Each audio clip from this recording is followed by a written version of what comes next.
Olá, bom fim de semana para você, obrigado pela companhia aqui na Novo Tempo. O NT Sul Mais começa agora com reportagens especiais e entrevistas. Nossa equipe foi conhecer de perto o trabalho de um grupo de alcoólicos anônimos. Você vai ver histórias de quem luta diariamente para resistir ao álcool. Uma cidade gaúcha invadida por morcegos. O que fazer para se livrar dos invasores? Período de férias e o abandono de animais. Pessoas viajam e simplesmente deixam o animal amarrado na corrente, um balde d'água, um pouquinho de ração, às vezes nem isso. O calor do verão gaúcho. Porto Alegre teve na última semana de 2019 as temperaturas mais altas dos últimos 100 anos. À noite o meu filho pequeno no celular e ele, mãe, tá 37 graus aqui. E era à noite. E o calor da manhã à noite castiga a todos, mas quem trabalha em ambientes quentes sofre mais nesta época do ano. Especialista alerta: precisamos nos proteger do sol. No verão e naquele horário das 10 às 4 é a radiação UVB, que é a que causa vermelhidão na pele. Mas a radiação UVA, que penetra mais na nossa pele, que causa as manchas, envelhecimento, câncer, ela é frequente o ano todo. Reúna a família, aumente o volume da TV e seja bem-vindo ao NT Sul Mais.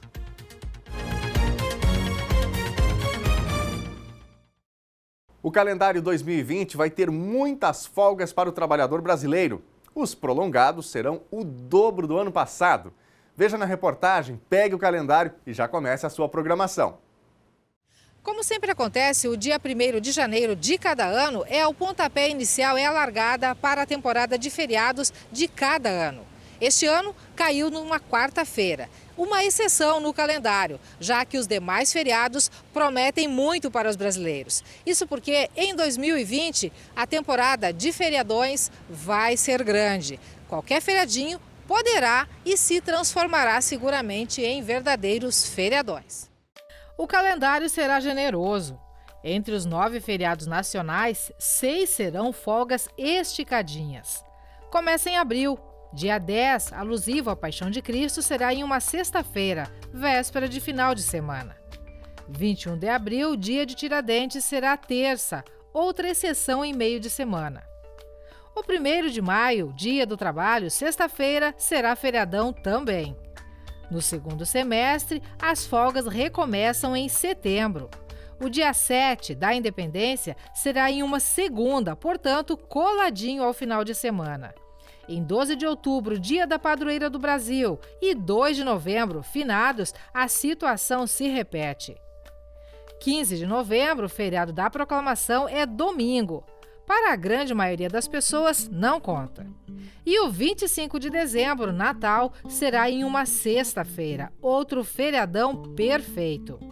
Nesta conta também se acrescentam feriados estaduais e municipais, como, por exemplo, o 20 de setembro, Dia do Gaúcho, feriado estadual no Rio Grande do Sul, que será num domingo, também não conta.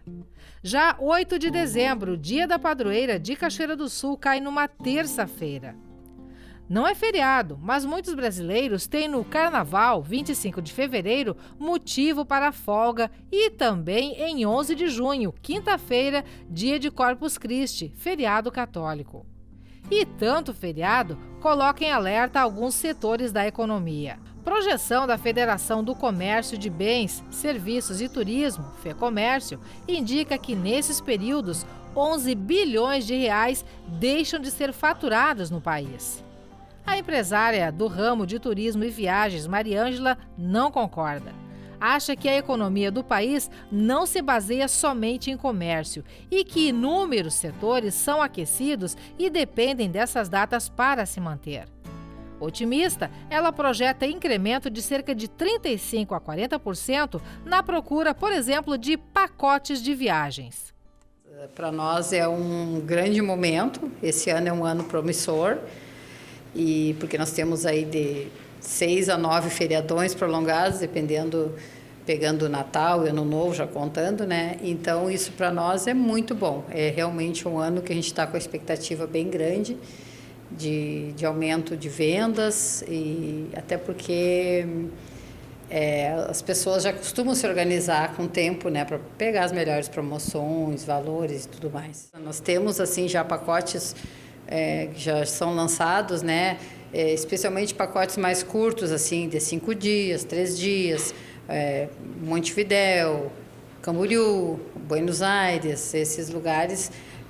Rio de Janeiro também se vende assim pacotes não tão longos, visando esse público que não tem tanto tempo para viajar.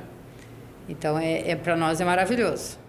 Mas economia à parte, quem fica em casa ou trabalha, ao que parece, quer mesmo é curtir as folgas que vierem, mesmo ficando em casa. Eu acho bom os feriados, mas viajar eu quase não viajo. Muito pouco. Muito pouco. Mas... Recebe muitas visitas nesse período? Às vezes sim, às vezes não. Os filhos moram longe, às vezes eles vêm, às vezes não vêm. Vai ser bom, por causa que os filhos trabalham, né? Daí para eles é bom. Muito bom. E para ti, tu aproveita para alguma coisa, uma viagem, alguma coisa assim? Eu não viajo muito, né? Fico em casa, curtindo as netas agora e os filhos mais, né? Para mim tanto faz, porque como eu sou dona de casa, né? Não tem muita diferença. O cara tem que trabalhar igual, né? Tem que batalhar igual, as contas vêm igual, né? Feriado tem que pagar igual as contas. Não faz diferença nenhuma. É bom. Por quê? Para curtir a família. Tu viaja, sai de casa ou não? Às vezes sim. Mais ou menos, eu não sou muito isso aí, então não tem muita diferença. Só uma coisa assim é quando eu tenho que lidar com o banco. Aí eu odeio cair o feriado assim no meio da semana. Mas o contrário. Tudo certo, tanto faz? Tanto faz, né? Para descansar um pouquinho, né? É bom? É bom. Só para descansar, né? É bom? É bom. Eu acho que é bom, né? Quem é que não gosta de um feriado? E descansar, ficar em casa pelo menos. Eu acho, né? Tem gente que não gosta, eu gosto. Bons feriados para aproveitar, não é? E como mostrou a reportagem, bom mesmo é se programar com antecedência para aproveitar e descansar nesses períodos sem aquele estresse característico das vésperas de feriados. E apesar do alívio nas temperaturas registradas na última semana de 2019 no Rio Grande do Sul, não dá para negar que o calor está se intensificando novamente nesse começo de 2020. Em alguns ambientes de trabalho, isso pode ser ainda mais complicado. Com o verão, chegam as altas temperaturas e aquela sensação de abafamento. Para a cearense Camila, o calorão surpreendeu. Meu Deus, eu tô para morrer aqui. Muito quente à noite também. E lá à noite a gente não tem tanto calor que nem aqui. Lá a gente tem bastante vento à noite. E a noite aqui é muito abafada, eu durmo com tudo aberto em casa. Ontem eu estava em casa à noite, meu filho pequeno no celular e ele, mãe, tá 37 graus aqui. E era à noite. E o calor da manhã à noite castiga a todos, mas quem trabalha em ambientes quentes sofre mais nesta época do ano. Na padaria, por exemplo, tudo passa por equipamentos que geram calor. É bem tenso para mim, porque eu já não sou fã do calor, então é mais um movimento, mas tudo, né? Tudo inclui, então é muito quente, é muita loucura.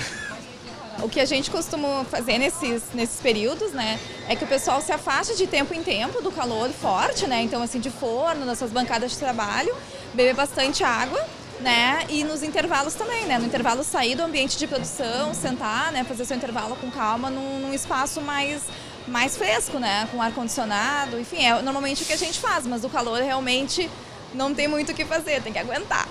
A onda de calor quebrou marcas históricas. Em Bagé, na fronteira oeste, por exemplo, fez 40 graus e 9 décimos, o maior registro em 76 anos. Já em Porto Alegre, fez 40 graus e 3 décimos. De acordo com o IMET, a maior temperatura para o mês em mais de 100 anos de medição. Nós tivemos aí uns 7, 8 dias de temperaturas bem acima da média, né, em torno de 1, 2 graus acima da média. Olhando assim parece que é pouco, mas não é bastante. A sensação de calor também é bastante grande, porque o tempo ficou abafado. Naqueles dias a gente tinha uma umidade também no ar e essa associação de umidade com temperatura elevada é que faz a gente sentir esse calor mais extremo. O tempo quente e seco já trouxe perdas no campo, especialmente para as lavouras de milho e soja. A expectativa até é de que a chuva fique na média, ligeiramente acima. Por quê? Porque pode ter eventos de chuva em que vem aquele volume bastante grande. Então, quando a gente vê lá no final do mês, a média chegou, ou até foi superado. O problema é a irregularidade, é que chove só num determinado período, quando a gente sabe que as lavouras precisam de um período um pouco mais homogêneo de chuva. Então, vamos nos preparar. Chuvas irregulares e temperaturas elevadas neste verão. E com esse calorão todo, não é? Tem muitas empresas, inclusive, liberando o uso de roupas mais informais para vencer o desconforto do calor escaldante desse verão. E em épocas como o verão, em que a exposição ao sol é mais constante e também mais prejudicial, cuidados básicos como a hidratação, proteção solar e uma alimentação balanceada vão além de estética e passam a ser uma questão de saúde. De acordo com a Sociedade Brasileira de Dermatologia, o câncer de pele é o tipo da doença mais incidente no Brasil, com cerca de 180 mil novos casos por ano. Quando descoberto no início, ele tem mais de 90% de chance de cura. O bom é que tem como aproveitar o sol protegido. A repórter Gabriela Belo fala agora com Paula Olveg, mestre em ciências farmacêuticas, sobre dicas para você curtir o verão e cuidar da sua pele. E nesse período é justamente aquele pior. A gente fica mais tempo na piscina, vai muito à praia, por isso a gente precisa cuidar da nossa pele. Eu tô com a Paula, ela que é especialista, né, Paula? Realmente não é mito que o sol está queimando mais. Não, com certeza ele está, né?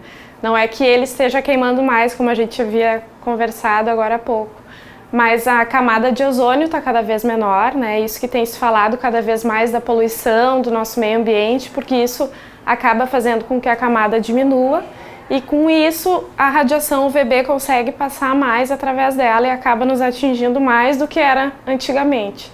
Então, se a gente não cuidar disso, a radiação vai ser cada vez maior. Ou seja, agora se eu ficar uns 5 minutinhos no sol, aquele mesmo 5 de 10 anos atrás, nem tem comparação. Não tem comparação, com certeza já é muito mais forte agora e se a coisa continuar assim, a tendência é ficar cada vez pior. Por isso, cada vez mais importante o uso de protetores e bloqueadores solares. Sempre, todo dia, independente de ter sol ou não ter sol, né? Tem muita gente que acha, hoje está nublado, não tem sol, posso sair. Queima igual, né? A radiação UVA, ela é frequente o ano todo, inverno, verão, independente do horário, né? A que fica pior no verão e naquele horário das 10 às 4 é a radiação UVB, né? Que é a que causa vermelhidão na pele. Mas a radiação UVA, que penetra mais na nossa pele, que causa as manchas, envelhecimento, câncer, ela é frequente o ano todo.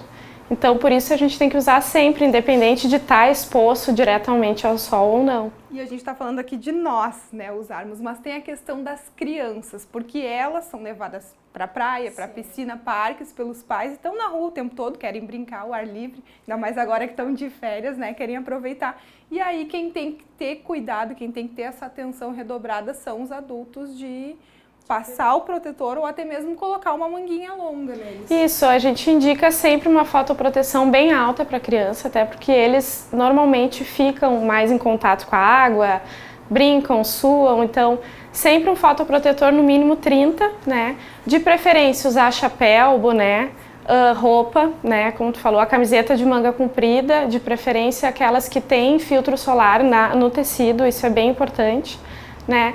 E o mais importante de todos é reaplicar, né? Tanto nas crianças quanto nós adultos, né?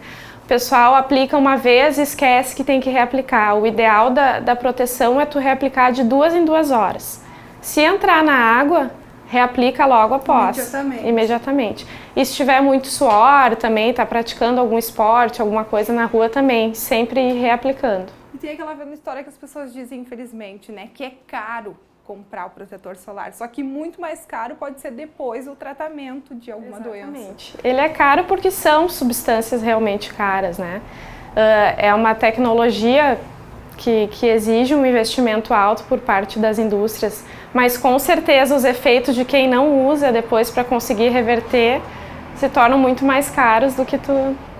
Já existe protetor solar em cápsula, né? Em comprimido também. Isso. só que ele não inibe, não quer dizer que não precisa passar o tópico. Não, esse é um cuidado que a gente tem que ter muito, até porque eu acho que acaba que esse nome de fotoprotetor oral ficou meio confuso, porque as pessoas acham que vai substituir. Mas, na verdade, eles são substâncias que funcionam como antioxidantes, então elas vão proteger as nossas células, né, desses efeitos dos raios solares, tanto VA quanto VB, mas não vão inibir a queimadura, né? Eles vão proteger de uma maneira, pode-se dizer que a nível celular, para que aqueles danos causados pelo sol, como o envelhecimento, manchas, o câncer, enfim, seja atenuado. Então ajuda muito, principalmente para pessoas que já têm problemas de pele relacionados ao sol, como alergias, enfim, mas não substitui, né? Ele seria um plus. Ele é muito interessante de ser usado como uma proteção para a saúde como um todo, mas não substitui o uso tópico. E quem tem a pele clarinha realmente precisa se cuidar ainda mais do que quem é um pouco mais escurinho, moreno? Se cuidar, todos deveriam cuidar igual. O que acontece é que quem é mais moreno tem mais melanócitos, mais melanina, que é aquela que dá a cor, né? Então, essas células por si só, elas já são uma defesa para o nosso organismo. Então, quem tem um pouco mais de melanina já tem uma proteção natural, digamos assim, um pouco melhor de que quem é muito clarinho, né? Então, quem tem pouca melanina, que tem a pele mais branquinha, a tendência de sofrer esses efeitos dos raios solares ainda é maior. Só que atenção, né? A gente está falando aqui da exposição excessiva ao sol, porque a nossa pele, para o nosso organismo, né, sintetizar a própria vitamina, a gente precisa pegar um pouquinho de sol por dia. Sim, tem toda essa questão também, né? A vitamina D, que já é bem conhecida, é muito importante para o nosso organismo por uma série de questões fisiológicas. Entre elas, eu acho que a mais conhecida, que se fala mais, é a questão da absorção do cálcio, né? Então, para prevenção de osteoporose, enfim. Então, a vitamina D ela é muito importante e 90% dela é produzida no nosso organismo quando a gente entra em contato com o sol, né? Só 10% vem da alimentação. Então, sim, a gente precisa do sol para produzir ela, mas de 15 a 20 minutos, 3 vezes por semana já é o suficiente. E naqueles horários de preferência até antes das 10 da manhã, né? Então, aí pode se expor ao sol sem filtro solar, são apenas 15, 20 minutos, 3 vezes por semana, já é o suficiente para a gente ter a produção necessária de vitamina D. Que se não tiver isso também vai ter consequências para o organismo, né? Prejuízos. Exatamente. A vitamina D também pode ser suplementada, né? Mas a produzida pelo nosso organismo ela é mais estável, né? Então, se a gente puder produzir se expondo ao sol nessa maneira controlada, nos horários indicados, ainda é melhor.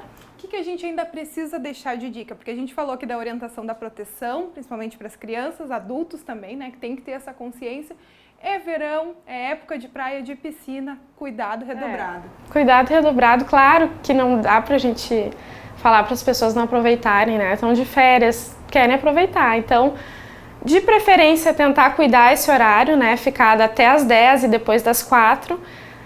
Se tiver que ficar entre as 10 e as 16 horas, procurar usar sempre o filtro, reaplicar, usar chapéu, usar boné e ficar embaixo do guarda-sol, de preferência. Né? Não é não ir para a praia. Não é não ir, mas tenta, né, principalmente nesse horário, tentar diminuir um pouco a exposição, se protegendo, né? E nunca ter aquele ponto da pele ficar vermelha e ardida. Exatamente. Aí é porque a coisa... porque daí sim é essa radiação UVB que eu te falei que é a pior, né? Das 10 às 4 é a que causa essa vermelhidão, né? A gente tem que ter muito cuidado porque às vezes a gente não enxerga o efeito na hora, mas esse efeito do sol é um efeito cumulativo, né? Anos depois a gente pode acabar vindo a ter um câncer, enfim, alguma doença mais séria. Caso ocorra essa queimadura, tem algum produto que deve ser passado? O que tem que fazer é tomar bastante água, mesmo quando está se expondo, né? E depois não tem nada que... A gente tem coisas para remediar, né? Só para tirar aquela sensação de que está ardendo, né? Para dar uma aliviada, assim, que é a aloe vera, são coisas mais naturais. E hidratar bastante a pele, né? Não tem nada que vá reverter isso. É o tempo e bastante hidratação, tanto com água quanto com creme. Tá bom, bom, então, Paula, muito obrigada pelas dicas. Acredito que foi fundamental para quem está assistindo. Imagina, eu que agradeço o convite. Tá bom, então, lembrando a todos aí, é tempo de férias, é tempo de aproveitar, curtir ao ar livre, mas sempre cuidando da nossa pele. Daniel, eu volto contigo. Obrigado, Gabi, pelas informações. E é isso aí, né? Saúde em primeiro lugar. A seguir, nossa equipe foi conhecer de perto o trabalho de um grupo de alcoólicos anônimos. Você vai ver histórias de quem luta diariamente para resistir ao álcool. Período de férias e o abandono de animais.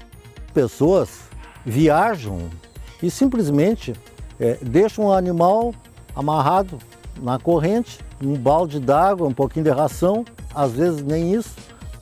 Uma cidade gaúcha invadida por morcegos. O que fazer para se livrar dos invasores? A pausa é rápida e o NT Sul volta já já.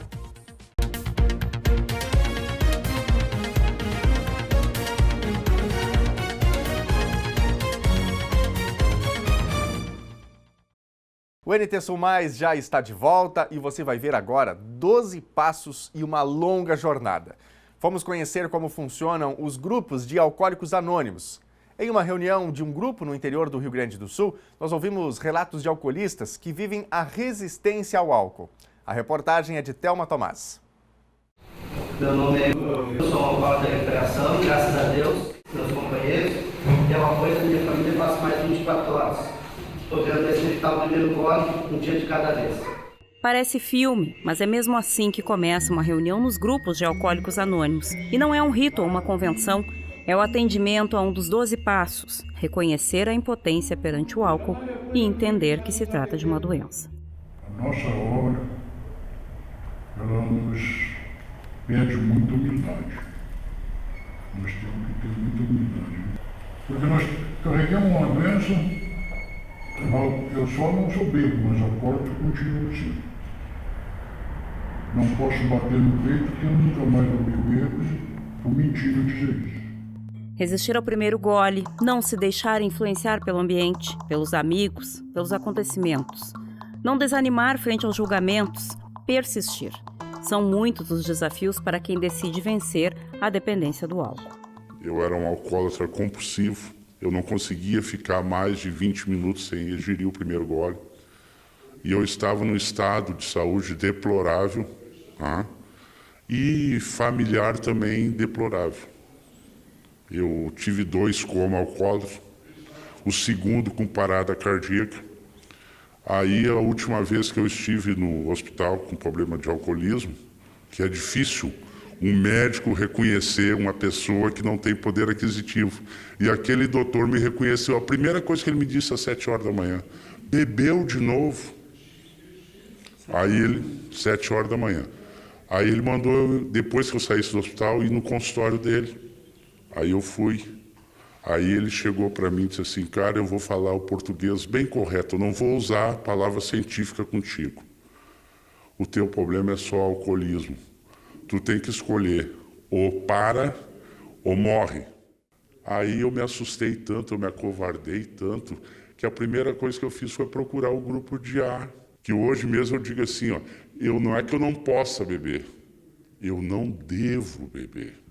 Poder eu posso, porque eu não sei beber uma, eu quero beber 200. Eu perdi minha ferramenta de trabalho, que era a minha carteira de motorista. Eu não perdi por bêbado, né? Alcoolismo. Fiquei sem meu ganha-pão, que nem os outros, o que eu mais gostava de fazer, por causa do alcoolismo, né? Então eu não quero de volta aquela situação. Aquele momento que eu vivi, aquilo eu não quero mais. Por quanto tempo tu bebeu? Na verdade, desde os 20 anos de idade, né? Eu tô com 49.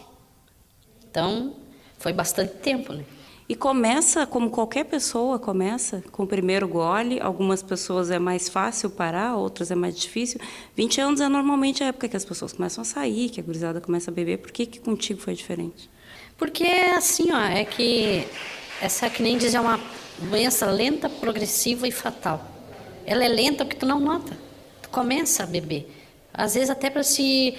mas todo mundo... Eu no quartel via a gurizada fazer festa e beber. Mas tá... No início tu consegue tomar aquela quantidade. Só que isso aí depois entra dentro de ti. Depois tu vira um alcoólatra. Aí tu tem que beber toda hora. Eu, 6h30 da manhã, quando a venda, né, o bar abria aqui na Soares, 6h30 de abril eu estava lá já, pegando o primeiro gole, 6h30 da manhã.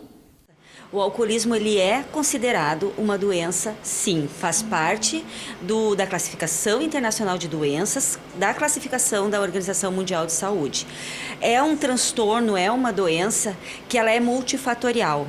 Ela acontece por uma série de fatores combinados, né? Em primeiro lugar, pela cultura do álcool que nós temos, né? O álcool ele é uma droga lícita, socialmente aceita e até muitas vezes cobrada, né?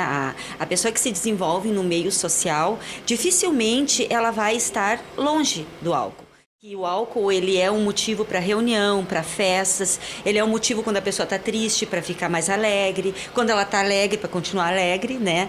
Então isso propicia um abuso do uso de álcool, né? Logicamente que tem pessoas que elas toleram muito bem o álcool e elas não transformam aquele prazer da bebida em um transtorno, até pela estrutura mental dela. Se ela chegou ao ponto de desenvolver uma dependência, significa que o cérebro dela está voltado para comportamentos maníacos. E o álcool é um comportamento maníaco porque é um comportamento que se repete. E a minha família sofreu. Eu fiz ele sofrer e eu sofrendo mais ainda. Eu só não perdi o meu emprego porque eu sou funcionário concursado. Funcionário municipal concursado. Aí eu tive a sorte do concurso me amparar. Porque se fosse pela minha produtividade e pelo meu trabalho, eu seria demitido. Porque às vezes eu estava com o meu cartão lá na firma, na prefeitura, meu cartão batido, e eu estava bêbado, dormindo nas praças 3 horas da tarde. A minha filha, quando ela fez 15 anos, eu procurei comprar a carne mais barata para fazer uma festinha para ela, para sobrar mais para bebida, para mim poder tomar um porre e fazer um fiasco no aniversário de 15 anos da minha filha. E uma vez desenvolvida, então, a doença alcoolismo, ela tem sérios efeitos colaterais, ela tem sérias comorbidades associadas em todos os aspectos. Não precisa nem de literatura, né? A própria vivência mostra que o convívio com um alcoolista adoece a família inteira, né? Então nós já temos um problema social muito grande, um problema familiar, um problema social. Temos um problema de saúde mental, como eu te falei, a partir do momento que ele entra na questão da dependência, ele já é uma pessoa com algum tipo de transtorno, que o álcool vem a somar, né, a potencializar aquele transtorno que ela tem. E a parte física, né, a parte química e física do corpo humano, que a gente sabe que o álcool prejudica fígado, bexiga, rins, enfim, o corpo numa falência de uma forma geral. O que ele trouxe até o grupo de apoio aqui, o AA? É porque meu marido, ele foi alcoólatra. E aí ele parou durante 21 anos. E eu não conhecia nada da obra. E aí ele voltou, teve recaída, né? E aí eu sempre achei que era qualquer outra coisa menos uma doença. E aí uma colega minha da escola onde eu trabalhava chamou um consultor porque eu estava muito mal com a situação. E aí esse consultor me convidou a ir para o grupo para entender e aprender. E fui. Só que ele não aceita e não vai. O Alcoólicos Anônimos existe há 84 anos no mundo. O objetivo dessa organização é auxiliar aqueles que decidem se recuperar do alcoolismo. As reuniões são abertas a homens e mulheres, dependentes ou familiares, e se mantêm a partir de doações dos membros. O método se sustenta a partir da troca de experiência entre os membros dos grupos e através do cumprimento de 12 passos. O sucesso do tratamento implica em obedecer a cada um dos passos. Né? Só pela misericórdia de Deus, né? Eu virei um bitrem bêbado que ele arrastou 86 metros na rodovia e não pegou ninguém. E eu não me machuquei, eu caí, quando ele caiu, eu me joguei no chão, eu saí caminhando lá. E ele arrastou 80, ele tá ali na ocorrência, 86 metros no chão, assim, com 40 toneladas de produto, ou seja, 60 toneladas. Então eu era um atentado à segurança pública. Em Belo Horizonte também, mesma coisa. Eu dentro de uma avenida em Belo Horizonte a 80 por hora, alcoolizado. Virei também. Dentro de uma avenida, um motoqueiro que vinha atrás, ele disse que não teve coragem de me ultrapassar, de medo, caso que a carreta não parava na avenida. E na curva, estendeu no chão, alcoolizado. E são 12 passos, então vamos já lá, o 12º é tu levar a mensagem. Então tu faz todos os outros passos, começa pelo primeiro, que é admitir que é impotente perante o álcool, e tu vai seguindo esses passos. Né? Aí quando chega no 12º é levar a mensagem ao... Ou seja, como tu foi abençoado, abençoar as outras pessoas. A minha mãe, que faz 2 anos que faleceu, me emociona. A mãe é a última a abandonar. Irmãos abandonam, pai, tios, tias, avó, tudo. A mãe é a última. E a minha mãe se viu obrigada a chamar a polícia e me tirar de dentro de casa com a desordem que eu estava fazendo na casa dela, bêbado, alcoolizado no último. Ela me serviu um prato com comida, um alimento gostoso. E eu chutei, derrubei para o chão, quebrei tudo, bêbado. Mas graças a Deus ela faleceu quando ela completou 80 anos e antes de falecer ela me viu sóbrio. Isso me dá uma tristeza, nem quero saber. Eu sou um abençoado de Deus, né? Um vitorioso. Um vitorioso. Tá? Por isso que eu digo assim, não tenho vergonha de ser membro já. Eu tenho orgulho de ser membro já. Se tu não consegue, às vezes, salvar o teu doente, tu tem que procurar salvar os outros. Resistência ao álcool, uma missão que envolve toda a família, mas certamente depende da decisão e da força de vontade de quem precisa abandonar o vício. No finzinho do ano passado, nós mostramos aqui no NT Sul Mais a família da professora Ângela Costa entrando na nova casa depois do incêndio que consumiu em março de 2019 tudo que eles tinham. Quem acompanhou vai lembrar da Luz, a cadelinha da família sobrevivente do incêndio. Conforme nós prometemos, depois de passar por uma cirurgia, ela também está recomeçando. A Luz se apresentou para a gente 9 meses após o incêndio da casa da família da professora Ângela, quando fomos conhecer a nova moradia da família, construída a partir da união de amigos e pessoas da comunidade.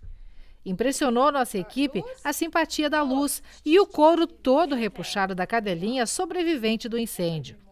Pequeno demais para o esqueleto em crescimento. Ela tinha só 15 dias quando se queimou.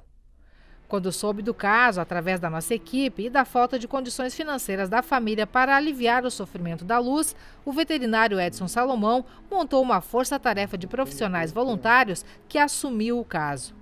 Ela foi examinada e passou por cirurgia que, devido à singularidade do caso, contou inclusive com a atuação do cirurgião plástico Márcio Delia, que fez questão de participar da cirurgia. Foram 12 horas de procedimento, um desafio para toda a equipe. Foi um desafio porque é um caso que não é tão comum de a gente encontrar, né? Um animal que foi queimado com 15 dias de vida e depois com 9 meses, ele passou quase todo esse período de vida vivendo repuxado para um lado, né? Então foi um desafio para nós. A primeira limitação que ela tinha era uma cicatriz que retraiu ela, que puxava. Então nós cortamos aquela cicatriz longa e depois foi feito retalhos em zetoplastia múltiplas, vários, da cabeça até a pontinha da cauda foi cortado, foi retirado pele e colocado tipo um Z, alongando tudo que estava recolhido, né, pela queimadura.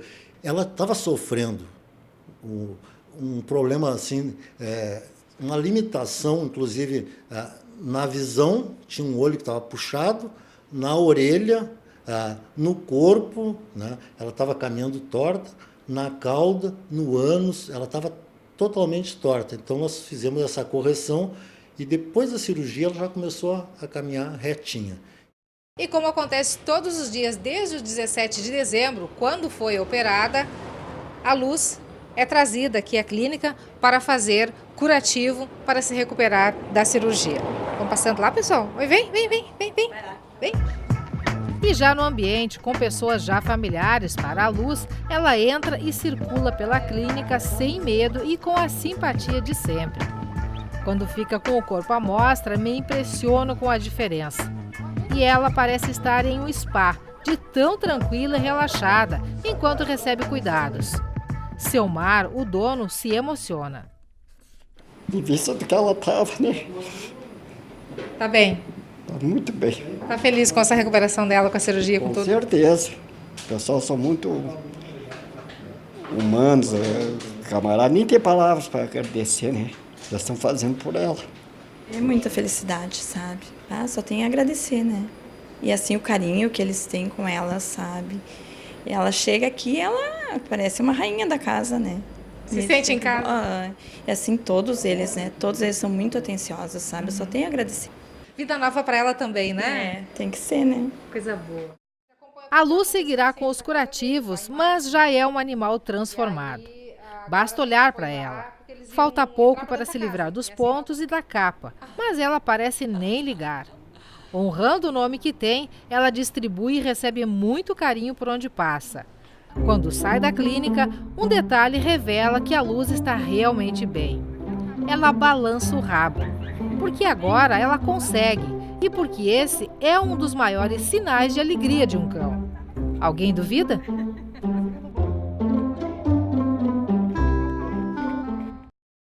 Uma bela ação, né? Agora dá para dizer que finalmente a família está completa. As férias chegam e muitos aproveitam para viajar. Mas para os animais, nem sempre as férias são uma boa notícia. Isso porque é nesse período que muitos são abandonados pelos donos.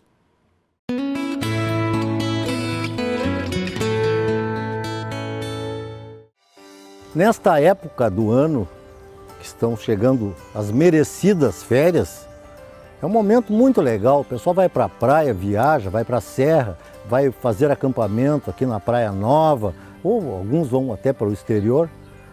Mas também é uma época que preocupa a parte no que diz respeito ao abandono de animais.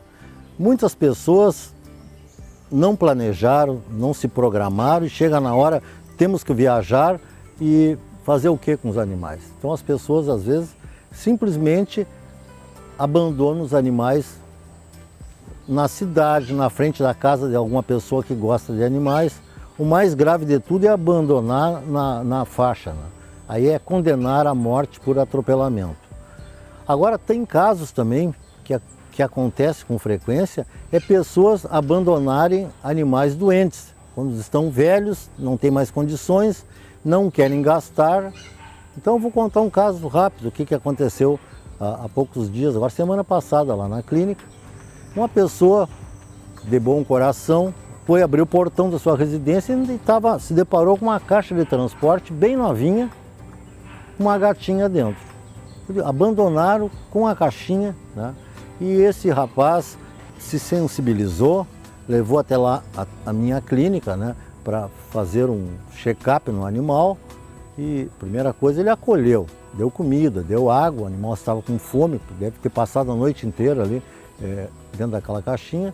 E lá na clínica nós constatamos que a gatinha tinha um tumor de mama muito grande. Tem que fazer uma cirurgia bem complicada, mas graças a Deus esse rapaz adotou a gatinha e deixa até um recado aí para a pessoa que fez esse ato cruel de abandonar o animal.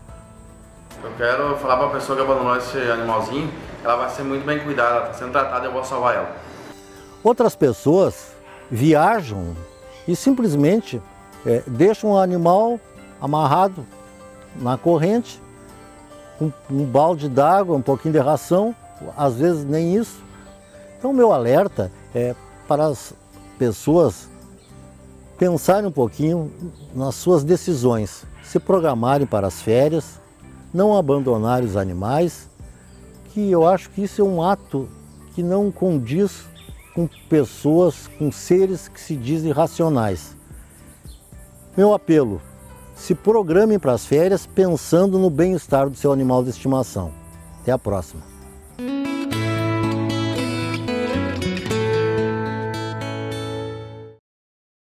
Parece coisa de filme, mas é real. Morcegos invadiram o centro da cidade gaúcha de Cachoeira do Sul. Nós recebemos várias mensagens de telespectadores falando que esses animais silvestres estão migrando para o perímetro urbano. Diariamente, o Departamento de Vigilância Sanitária do município recebe denúncias e pedidos de ajuda. A repórter Lena Caetano conta essa história. Vinha eu pela rua 7 de setembro, centro de Cachoeira do Sul, próximo ao meio-dia, quando me deparei com pontinhos pretos se movimentando. Lógico que saquei o smartphone e comecei a gravar. Logo percebi que eram filhotes de morcegos. Vários. Alguns caminhando, outros mortos, sobre a calçada, brotando de um cano. Parecia que saíam também dessa garagem. Na verdade, entravam na garagem. É a casa onde vive a Maria Helena com a família. Ela conta que a convivência com morcegos não é novidade, mas que nos últimos meses se acentuou e está quase que insuportável. Mostra a área dos fundos da residência. As paredes. Ela conta que aos finais de tarde e à noitinha é impossível desfrutar do local devido à revoada de morcegos e voos rasantes. Quando o sol está se pondo e vem uma onda de morcegos e a gente que poderia estar, por exemplo, nesse local aqui, um ambiente mais refrescado no final do dia, é um festival de morcegos que nos impedem, porque eles vêm muito, vamos dizer assim, dão rasantes na gente, na cabeça, né? Quer dizer que é bem ruim. Fora que os bichinhos que tu acabaste de ver ali, né? Que eles pegam esse sol, especialmente os filhotes que estão nascendo nessa época, morrem. E a gente tem que conviver também com o aspecto do mau cheiro que dá com a morte deles. E depois a possibilidade também do risco que isso possa ter, que a gente não sabe, né? Fica todo um ponto de interrogação o que isso pode trazer para a gente. Porque os bichos morrem e pode transmitir algum tipo de doença que a gente desconhece, né? Exatamente o que pode acontecer, o risco. Ela tem uma teoria para explicar o aparecimento diurno dos morcegos em frente à casa. E tem a ver com as altas temperaturas. Me parece, né, que os telhados estão quente em cima, então eles, para se refrescar, eles descem através dos bueiros, especialmente os filhotinhos, que é a época de reprodução. Aí eles saem pela frente, ali não voam ainda, imagina. E ali morrem, porque os carros passam em cima e o que a gente está vendo na frente da casa e a população reclamando, o pessoal aí da frente, da farmácia, muita gente no lateral. É o mau cheiro que fica, né? Imagina, eles viram carniça e o mau cheiro é muito grande, fora o medo que isso dá, que as pessoas naturalmente têm medo desse animal, né? E se de dia os morcegos se movimentam, imagine à noite. A grande quantidade de morcegos e o aparecimento tanto diurno quanto noturno dos bichos causa preocupação. Helena conta que tem mais gente em situação semelhante.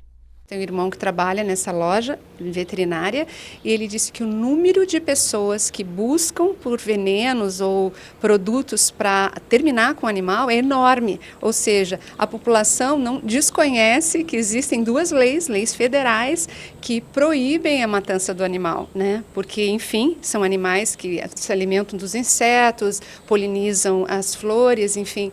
E ele disse que já estaria rico de tanto que venderia, entre aspas, né, um produto para matar. Mas é proibido matar. Então, não podemos matar porque os animais são importantes, existe um desequilíbrio na natureza e a pergunta é, o que fazemos? A gente recebe, assim, semanalmente, muitos pedidos de ajuda, solicitação até. Muitas pessoas não sabem que os morcegos são protegidos por lei ambiental e solicitam, assim, produtos químicos que possam matar os morcegos. E isso não existe, assim, aqui, né, no setor público, nós não temos esse tipo de atividade, porque eles são protegidos. Então, o que nós podemos fazer é orientar como as pessoas podem fazer o controle nas suas próprias casas, né? O que é difícil porque eles estão proliferando muito devido à expansão, né, das cidades, e eles são animais sinantrópicos que conseguem conviver muito bem com os seres humanos na área urbana. Eles têm alimento que os nossos morcegos urbanos, eles têm, o alimento deles é principalmente frutos e e as sementes, os insetos, né? Então, como isso tem disponível muito na área urbana, eles se adaptaram super bem. Então, é muito difícil, assim, de ter uma forma de resolver o problema que não seja somente mecânico, ou seja, retirando, né, esses animais do local onde eles estão. Isso pode ser feito com o auxílio de algum produto assim que possa afugentar, como é o caso do enxofre, o permanganato de potássio. A própria naftalina também auxilia um pouco nessa deles saírem daquele local, né? Tem alguns tipos de aparelhos que emitem um som também, que tem nas agroveterinárias para vender. E também tem pessoas que usam até garrafa PET virada, assim, que com o vento ela faz um barulho e acaba afugentando. Mas isso é tudo medida paliativa, porque age por pouco tempo. Em seguida, eles retornam, né? Então, o que a gente orienta sempre? Que as pessoas procurem fazer esse controle durante o período de inverno ou outono, que é um período que os morcegos não estão em reprodução. Porque no verão, na primavera e no verão, é período de reprodução. Então, se a pessoa vai retirar os morcegos do local e não percebe que tem um ninho, que tem filhotes, ela acaba vedando aquele local e os filhotes ficam ali e podem acabar morrendo e o cheiro fica daí insuportável. Rosinelli admite que o controle dos morcegos não é tarefa fácil e tem ciência de uma infestação no município. É difícil a gente saber, assim, dizer se Cachoeira tem uma infestação maior que das outras cidades, mas que é muito grande a infestação, né? Esses dias até falando com algumas pessoas, no alto da cidade, há um tempo atrás não se ouvia falar de morcegos, as pessoas não reclamavam. Hoje já também estão reclamando, era mais aqui central, né? Agora todo mundo está reclamando da proliferação. Segundo ela, há um cronograma de ações educativas nas escolas e comunidade, dando ciência da importância e papel dos morcegos para o controle de insetos e também distribuição de sementes no meio ambiente. A bióloga afirma ainda que o maior risco que os morcegos oferecem de transmissão da raiva tem monitoramento. Que bichinho estranho, né? Bom, nós vamos agora desmistificar um pouco de algumas ideias sobre os morcegos, quais os riscos e quais as formas adequadas de se livrar deles. A gente já mostrou aqui no NT Sul a incomodação, o inconveniente que é para muitas pessoas ter que conviver com morcegos. Mas há quem diga e afirma veementemente que morcegos são do bem, que morcegos dá para conviver com eles sem grandes estresses. Não é bem assim, né, Udo? Mas dá para conviver.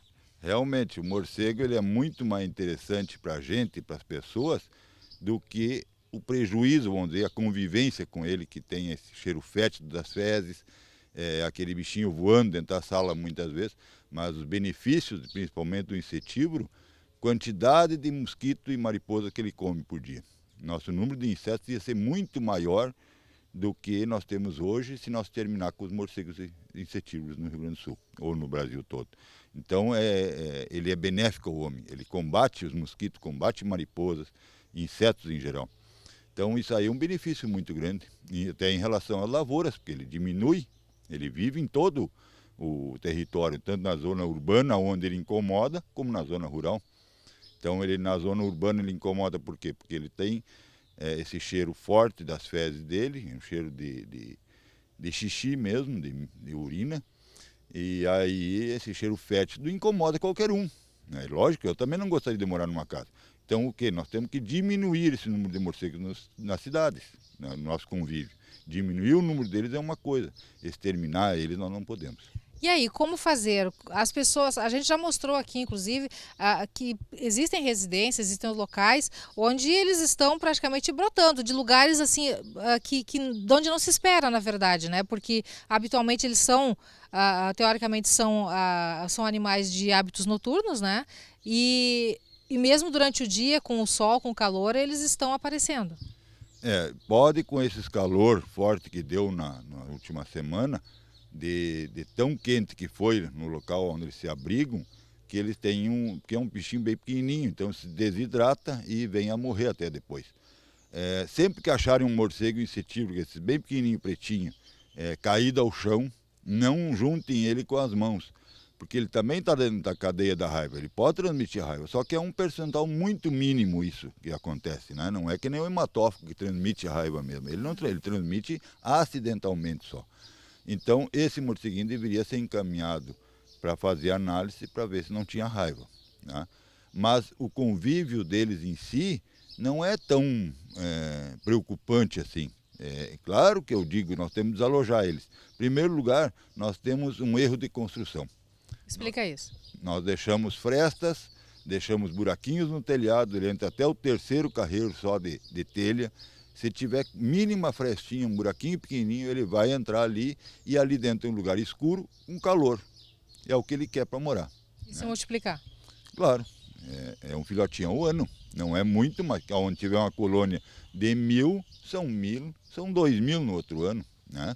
E isso aí tem proliferado. O que nós podíamos fazer é desalojar ele dali e levar para um interior de novo para ele conviver lá fora, não causando os prejuízos, vamos dizer, para essa residência onde ele convive. Ele é fácil de desalojar, não é tão difícil assim. Tem várias técnicas. Primeira seria, o que eu acho que é a mais fácil, é cuidar onde é que ele sai. O buraquinho que ele sai à tardinha, ele não é bem no escuro, é antes de escurecer, à tardinha. Eles começam a sair, vai lá e fecha aquele buraquinho, deixa eles saírem e vai lá e fecha. No outro dia de tardezinha, abre de novo para sair o resto da colônia e fecha definitivamente aquele buraquinho. Ele vai morar em outro lugar, vai incomodar o vizinho, quem sabe. Aquele que saiu, ele não retorna ou ele retorna, não consegue entrar e vai embora? Ele tenta retornar, como o buraquinho está fechado, ele vai ter que procurar outro lugar para dormir, né? Então ele desalojou ele dali, dessa casa. Ele não vai. Claro que se é uma casa que tem várias frestas, aí fica impossível. Aí o que nós podemos fazer nessas casas que tem vários buraquinhos é criar um estado ruim para ele viver lá dentro. Seria colocar iluminação e ventilação. É abrir para entrar vento, e principalmente no inverno, que vai gelar esse forro dessa casa. Então ele vai desalojar e não vai voltar mais para ali. E ventilação e iluminação. Só que isso aí, muitas vezes, um ou outro só a iluminação. Vou acender lâmpada lá em cima. Aonde ele se alberga, muitas vezes é na cunheira, que a iluminação não vai pegar, a luz não vai pegar direito lá. Então tem que ser os dois sempre associados, a iluminação e a ventilação. Isso é um bom método também de combate. Mas o mais simples ainda é fechar a entrada ou a saída deles. Existe uma forma de colocar eles para correr com algum tipo de som? Existe esse produto no comércio, eu não tenho conhecimento dele. O que eu sei é que o morcego, até com perfume, se espanta ele. É mesmo? Se colocar um perfume que vai mudar o habitat dele ali, um perfume forte, ele vai desalojar. Então, quer dizer, tem várias fórmulas aí. Tem alho, tem coisa caseira que a gente põe ali, é alho, fumo em corda e álcool, e põe em umas quantidades, claro, bastante grande para ter cheiro diferente ali em cima, ele vai desalojar. Tem que incomodar ele. Tem que incomodar ele, só que isso aí também, tu vai colocar esse produto, quanto tempo dura esse produto lá em cima? Evapora o álcool, tem que estar repondo, tem que subir lá no forro. Então, a definitiva mesmo é fechar as frestas, ventilação e iluminação. Isso é importante se observar porque eles são protegidos por lei, né? Não pode matar. Muita gente até procura em veterinárias alguns produtos ou coisa assim, e as pessoas às vezes tentam algum método mais radical para exterminar realmente os morcegos. Não é o ideal, não deve ser feito isso. É como eu já falei, ele é benéfico ao homem. Ele come mosquito, ele come mariposa, ele come inseto. Então ele é benéfico a nós. Que nem o frugívoro que come fruta, também é benéfico. O maior semeador que nós temos de florestas nativas é o morcego frugívoro que come a fruta. Então todos eles têm um interesse para o homem. Nós temos que tentar diminuir esse impacto negativo que ele dá na nossa casa. E com isso aí, matar realmente é proibido por lei, que ele é benéfico. Agora, eu sempre digo, conviver com ele é difícil. Então nós temos que achar uma maneira que é para aquela casa, para aquele estabelecimento onde ele está, no forro da casa, desalojar ele dali. E tem muito prédio antigo em Cachoeira, no centro principalmente. Né? Tem bastante, e a colônia de morcegos tem aumentado bastante considerável dentro de Cachoeira, né? E isso não é exclusividade de Cachoeira, de todo o estado, todo o Brasil é isso aí. Só que nós temos que achar uma maneira de conviver com ele numa boa. sabe? Eu sei que quem tem a casa, quem é o dono da casa, não vai querer conviver com ele. Então, desaloja ele. Essa é a dica. A dica é desalojar. É mandar ele para o vizinho, quem sabe. Cada um cuida do seu canto, então.